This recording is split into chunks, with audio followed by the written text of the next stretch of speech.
আসসালামু আলাইকুম। আশা করি সবাই ভালো আছেন। আজকে আমরা 1 কেজি খাসির মাংস রান্না করব। এই রেসিপিটি প্রায় 100 বছর পুরানো। তো চলুন শুরু করা যাক আজকের রান্না। যার জন্য আমাদের লাগবে কিছু গরম মশলা। এর জন্য আমরা 4-5টা লং, 5-6টা সাদা ছোট এলাচি, 3-4টা দারচিনির টুকরো, 1 চা চামচ পরিমাণ জিরা, 1 টেবিল চামচ পরিমাণ সাদা এবং কালো গোলমরিচ এবং কিছু কাবাব চিনি নিয়ে নিয়েছি। এগুলো আমরা ভাজতে চলে যাব। 2 মিনিট ভাজা হয়ে গেলে মশলাগুলো আমরা ব্লেন্ড করে নেব। গরম মশলাগুলো ব্লেন্ড হয়ে আসার পরে আমরা এবার মাংস ম্যারিনেটে চলে যাব। মাংস ম্যারিনেট করার জন্য প্রথমে আমরা 1 টেবিল চামচ পরিমাণ আদা, 1 টেবিল চামচ পরিমাণ রসুন,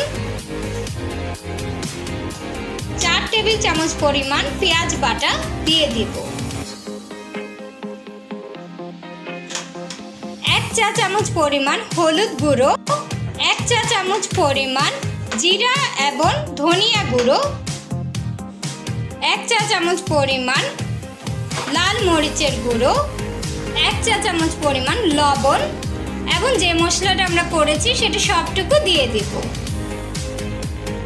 3 চামচ রান্নার সয়াবিন তেল এরপরে আমরা দিয়ে দিব। এবার আমরা মাংসগুলো ভালো করে ম্যারিনেট করে নেব।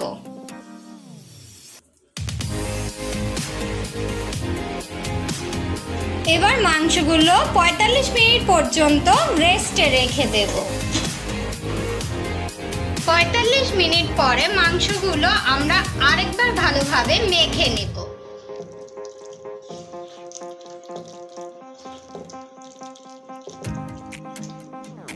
এবার মাংসগুলো হাই টু মিডিয়াম রেঞ্জে আগুনের আঁচ রেখে চুলায় দিয়ে দেব।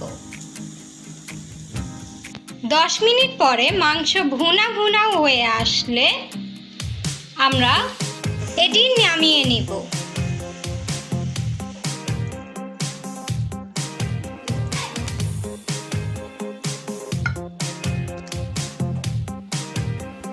এবার একটা পাত্রে 2 টেবিল চামচ পরিমাণ ঘি দিয়ে তেজপাতা দিয়ে দিব। এরপর এর মধ্যে টমেটো এবং 4-5টা কাঁচামরিচ ফালি করে দিয়ে দিব। টমেটোগুলো একটু গলে আসলে এর মধ্যে 1/3 কাপ পানি অ্যাড করে দেব।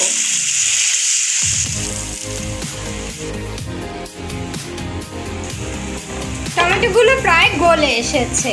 এই পর্যায়ে আমরা ভুনা খাসির মাংসগুলো দিয়ে দিব।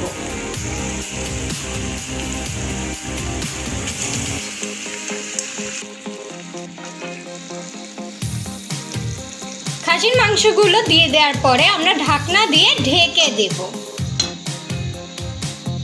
10 মিনিট পরে আমরা 1 কাপ পরিমাণ গরম পানি অ্যাড করছি। এরপর আমরা আবার এটি 15 মিনিটের জন্য রেখে দিব ঢাকনা দিয়ে। মাংস থেকে এরকম তেল ছাড়লে আমরা এর মধ্যে 2 টুকরো বাটার এবার অ্যাড করে দেব।